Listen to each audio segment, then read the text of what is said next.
Hello everyone, this is Prachi and you are watching efutureinsight.com, जिथे आपण शिकतो इंग्लिश आपल्या मातृभाषेतून. आजचा आपला टॉपिक आहे प्रेपोजिशन. हा खूप महत्वाचा टॉपिक आहे. बऱ्याच जणांना नेहमी कन्फ्युजन असतं इन कधी वापरायचं, ऑन, अंडर, अबव यांचा वापर नेमका कधी आणि कसा करायचा. सो आजच्या व्हिडिओमध्ये आपण हे सगळं बघणार आहोत, त्यामुळे व्हिडिओ अजिबात स्किप करू नका, पूर्ण बघा. सगळ्यात आधी आपण समजून घेऊया प्रेपोजिशन म्हणजे काय. सो प्रेपोजिशन म्हणजे a preposition is a word that shows a relation between a noun or pronoun. ठीक आहे. सो नाउन आणि प्रोनाउन मध्ये नेमकं काय रिलेशन आहे, नाउन प्रोनाउन च एखाद्या वर्ड बरोबर काय रिलेशन आहे हे आपल्याला इथे कळतं आहे. आता एक्झाम्पल बघा, the girls are playing in the yard. So in काय दाखवतंय आपल्याला, रिलेशन दाखवतंय की गर्ल्स नेमके कुठे खेळतात.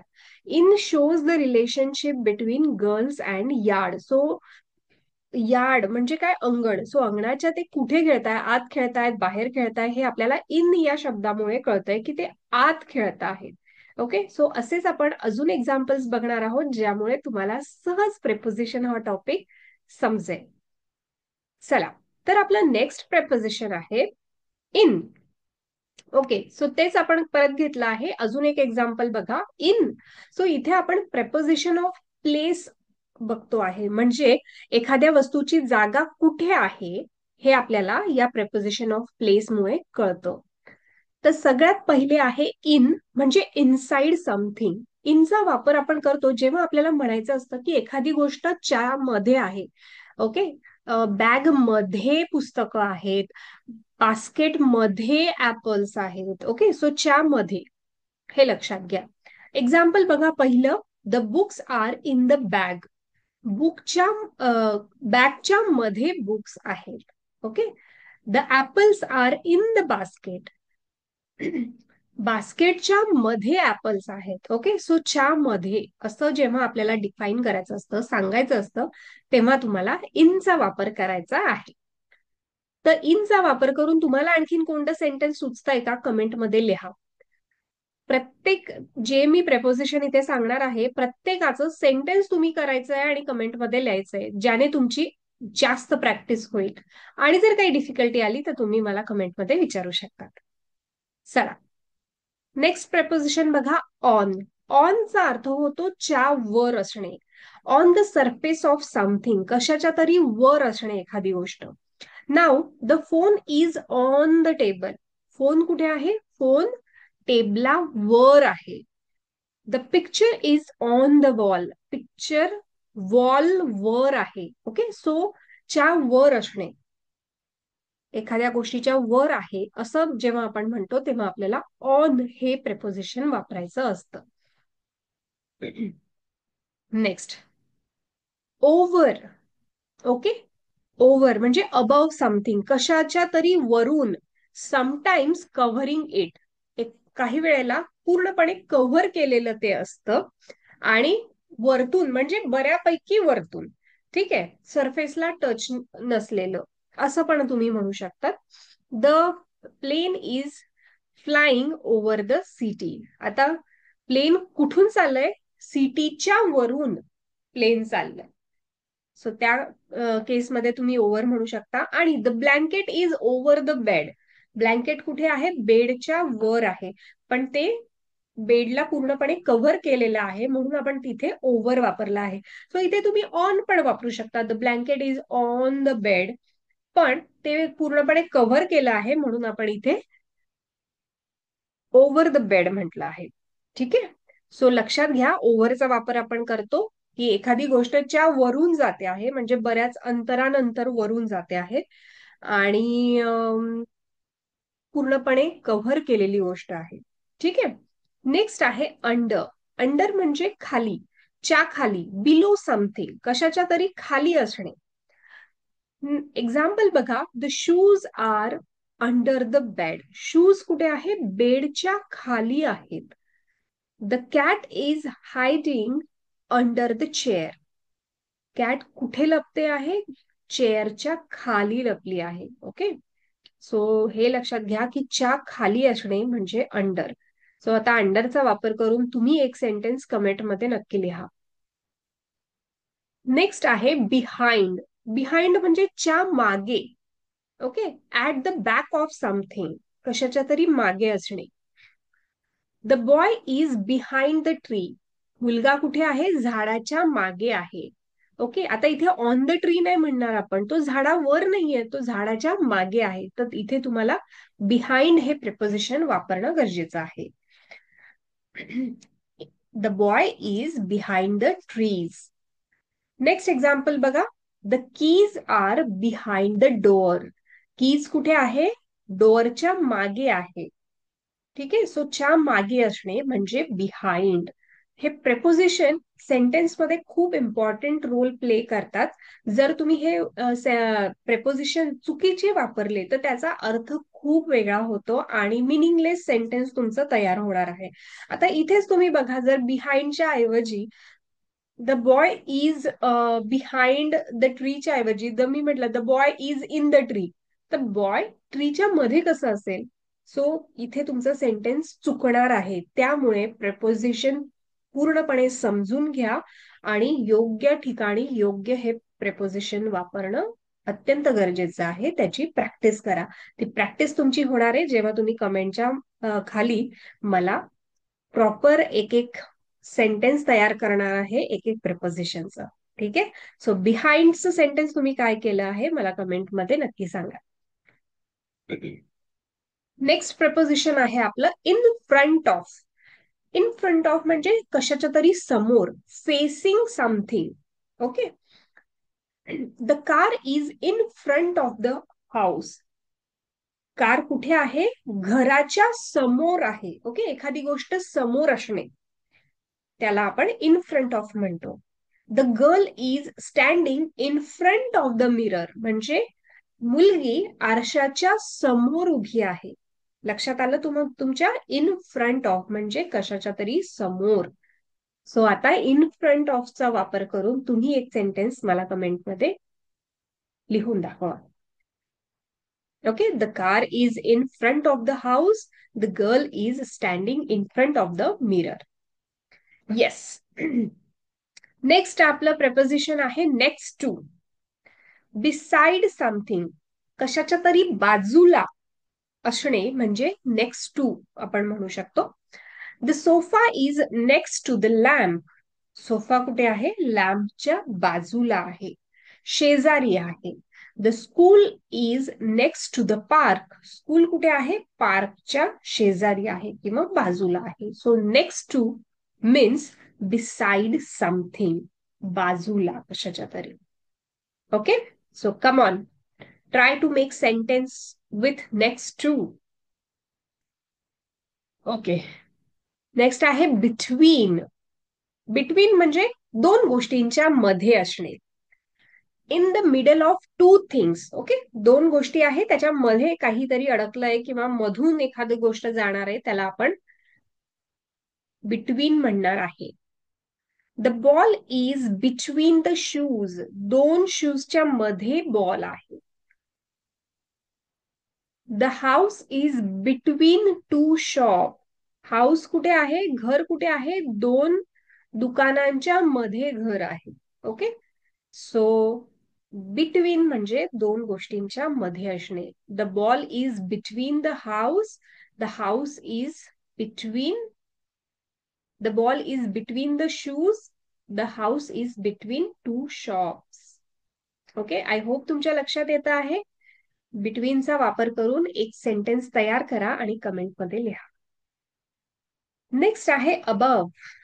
ABOVE, अबव म्हणजे higher than something not touching, कशाच्या तरी वर आहे आणि टच केलेलं नाहीये. The clock is above the door. Okay, clock कुठे आहे? डोअरच्या वर आहे आणि डोअरला टच न करता वर आहे. Right. The fan is above the bed. Fan कुठे आहे? बेडच्या वर आहे, बेडला टच करून नाहीये, मध्ये स्पेस आहे आणि मग वरती फॅन आहे. ओके, सो असं वर पण टच न करता वर. असं जर असेल तर अबव हे प्रेपोजिशन तुम्हाला वापरायचं आहे. ओके.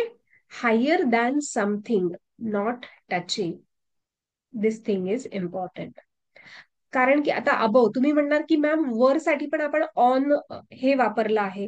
सो इथे आपण ऑन द बेड म्हणणार आहे का? Fan is on the bed नाही, बेडच्या वर तर नाही येतो, अबव आहे म्हणजे वर आहे, पण बेडला टच करून नाहीये, बेड पासून बऱ्याच वरच्या अंतरावर आहे. क्लॉक, दरवाजा वर तर आहे पण बरच वर आहे, मध्ये स्पेस आहे, सो त्याला तुम्ही अबव म्हणायचं आहे. Right. Next, below. Lower than something not touching. परत खाली आहे पण टच न करता त्याच्या खाली आहे. The cat is below the chair. Cat कुठे आहे? चेअरच्या खाली आहे. The lamp is below the shelf. Lamp कुठे आहे? शेल्फच्या खाली आहे. ओके. पण शेल्फला टच न करता खाली आहे. सो अशा ठिकाणी तुम्हाला बिलो हे प्रपोजिशन वापरायचं आहे. येस. नेक्स्ट आहे inside. Inside that means within something, कशाच्या तरी मध्ये असणे. The food is inside the fridge. Food कुठे आहे? फ्रीजच्या मध्ये आहे. The dog is inside the kennel. Dog कुठे आहे? कुत्रा कुठे आहे? केनलच्या मध्ये आहे, पिंजऱ्याच्या मध्ये आहे. ओके. सो इनसाइड म्हणजे च्या मध्ये. Next, outside. Not inside something. Okay. मध्ये नसणे, बाहेर असणे. The dog is outside the kennel. Dog केनलच्या बाहेर आहे. The children are playing outside the house. घराच्या बाहेर मुलं खेळत आहेत. लक्षात येतंय तुमच्या? आउटसाइड म्हणजे बाहेर. Next, near. नियर म्हणजे क्लोज टू समथिंग, कशाच्या तरी जवळ. The park is near my house. Park हे माझ्या घराच्या जवळ आहे. The owl is near the box. Owl कुठे आहे? बॉक्सच्या जवळ आहे. ओके. सो आता तुमच्या घराच्या जवळ काय आहे हे तुम्ही मला कमेंट मधून एक सेंटेन्स तयार करून सांगा. Yes. Next, at a specific point or place. जेव्हा आपल्याला एक स्पेसिफिक पॉइंट सांगायचा असतो किंवा स्पेसिफिक प्लेस बद्दल बोलायचं असतं, तेव्हा तुम्ही ऍट हे प्रिपोजिशन वापरायचं आहे. Example, she is waiting at the bus stop. Okay. So आपण स्पेसिफिक बस स्टॉप जवळ आहे, बस स्टॉपला आहे असं म्हणतो आहे. त्यामुळे she is waiting at the bus stop. ती बस स्टॉपला वेट करते आहे. We had lunch at the cafe. Okay. आम्ही लंच केला पण कुठे? कॅफेला. ओके. सो आपण इथे प्रॉपर प्लेस सांगतो आहे. सो तेव्हा तुम्ही ऍटचा वापर करू शकता. Next, by. बाय म्हणजे near or beside something. Okay. So बायचा वापर पण तुम्ही अशा ठिकाणी करता जेव्हा तुम्हाला सांगायचं असेल एखादी गोष्ट जवळ आहे किंवा बाजूला आहे. Right. The chair is by the window. Okay. विंडोच्या बाजूला चेअर आहे. He is standing by the door. तो डोअरच्या बाजूला उभा आहे. सो जवळ, नियर ऑर रिसाइड समथिंग असं जरी म्हणायचं असेल तरी तुम्ही बायचा वापर करू शकता. Next, around. अराउंड म्हणजे अवतीभवती. In the surrounding area or in a circular movement or direction. ठीक आहे. काहीतरी गोष्ट तुमच्या अवतीभवती असणे, याला तुम्ही अराउंड म्हणू शकतात. एक्झाम्पल्स बघा. The owl flying around the box. Owl कुठे फिरतोय? बॉक्सच्या अवतीभवती फिरतोय. Okay. The earth moves around the sun. Earth कशी फिरते? सनच्या भोवताली फिरते. ओके. सो अराउंड म्हणजे सभोवताली, भोवताली. नंतर आहे along. Along in a line next to something. We walk along the road. Okay. आपण म्हणजे सेम लाईन मध्ये आपण सोबत सोबत चाललोय असं आपण म्हणतो. In the line next to something. ठीक आहे, म्हणजे आपल्या बाजूला पण सेम लाईन मध्ये काहीतरी आहे आणि त्याला धरूनच आपण चालतोय. We walk along the road. ठीक आहे, सो बाजूला रोड आहे आणि बरोबर त्याला कडेकडेने आपण चालतोय. Next, the road runs along the river. Road कुठे आहे? रिव्हरच्या बाजूला आहे. ठीक आहे, सो अलॉंग म्हणजे बाजूने सोबत जाणारी एखादी ऍक्टिव्हिटी, क्रिया आपण म्हणू शकतो. येस. सो आय होप तुम्हाला सगळे प्रेपोजिशन्स पूर्णपणे समजले असतील. जर तुम्हाला अजून काही क्वेश्चन असेल तर तुम्ही कमेंटमध्ये नक्की लिहा. आणि जर तुम्हाला सहज सोप्या पद्धतीने माझ्याकडून इंग्लिश शिकायचं असेल, बोलायला शिकायचं असेल, बऱ्याच ऍक्टिव्हिटी वेगवेगळ्या करून इंग्लिश कसं बोलायचं सहज सोप्या पद्धतीने हे शिकायचं असेल तर आपला इंग्लिश शिका सहज सोप्या पद्धतीने स्पोकन इंग्लिश कोर्स आहे. ओके, तर इथे जो नंबर दिलेला आहे त्या नंबरवर कॉल करून तुम्ही तुमचं सीट बुक करू शकतात. लिमिटेड स्टुडंट आपण एका बॅच मध्ये घेतो, ज्यामुळे तुमच्याकडे वैयक्तिक लक्ष देता येतं आणि प्रॉपर प्रॅक्टिस करून घेता येते. ठीक आहे, कारण की व्हिडिओ जरी तुम्ही कितीही बघितले तरी जोपर्यंत तुम्ही स्वतः कोणाशी तरी बोलून प्रॅक्टिस करणार नाही तोपर्यंत तुमचा कॉन्फिडन्स वाढणार नाही. सो इथे आपण तुमच्या कॉन्फिडन्स लेवलवर काम करतो, तुमच्या पर्सनॅलिटी, तुमच्या कम्युनिकेशन स्किलवर काम करतो. त्यामुळे जर तुम्हाला खरंच सोप्या पद्धतीने इंग्लिश शिकायचं असेल किंवा तुमच्या ओळखीमध्ये माहितीमध्ये कोणाला जर कोर्स करायचा असेल तर त्यांना हा व्हिडिओ नक्की शेअर करा आणि या नंबरवर कॉल करून तुमचं सीट आजच बुक करा. चला तर भेटूया पुढच्या व्हिडिओमध्ये. रोज आपण इथे व्हिडिओ टाकतो आहे, रोज संध्याकाळी 6 वाजता चॅनलवर नवीन नवीन तुमच्या लर्निंग रिलेटेड आपण व्हिडिओ टाकतो. तर ते मिस करू नका. चॅनल लाईक, शेअर आणि सबस्क्राईब करा. इंग्लिश प्रॅक्टिस करत राहा. लगेच भेटूया पुढच्या व्हिडिओमध्ये. Till then bye, keep practising.